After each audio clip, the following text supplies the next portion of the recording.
New information on a story we first told you about on Monday. The DoorDash driver accused of pepper spraying an order she delivered is now in jail facing charges. Our Leslie Chapman spoke with the sheriff today to learn more about their investigation. Leslie?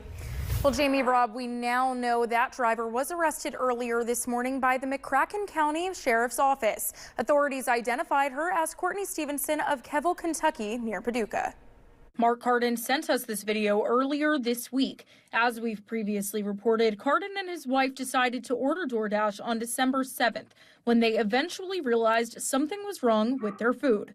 Video from Mark's doorbell camera caught the suspect, later identified as Courtney Stevenson, spraying the food bag with pepper spray after dropping it off. Cardin told officials after eating the food, they both began feeling sick. This instance was rather disturbing, obviously. It's not something you see every day, a DoorDash driver or a food delivery driver deliberately tampering with somebody's food.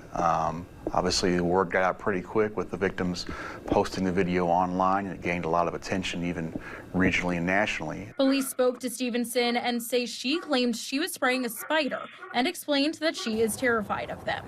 Vanderburgh County Sheriff's officials say they don't buy it. I am not an arachnid expert, but I do know, having been a Southern Indiana resident for my entire life, that spiders don't crawl around in the wintertime, and the low that night was somewhere around 35 degrees.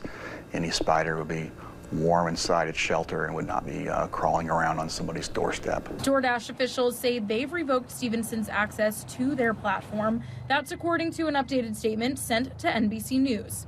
In that statement, DoorDash officials also said they have zero tolerance for that behavior. This is embarrassing for them, but I mean, they're a huge company. They have to depend on a lot of folks to carry out their operations, and so it's impossible to hire people with the breadth of folks they have to hire to do these jobs and know what's in somebody's heart.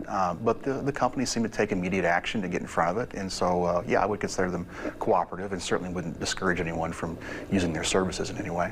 Stevenson now faces murder charges of consumer product tampering and battery resulting in moderate bodily injury.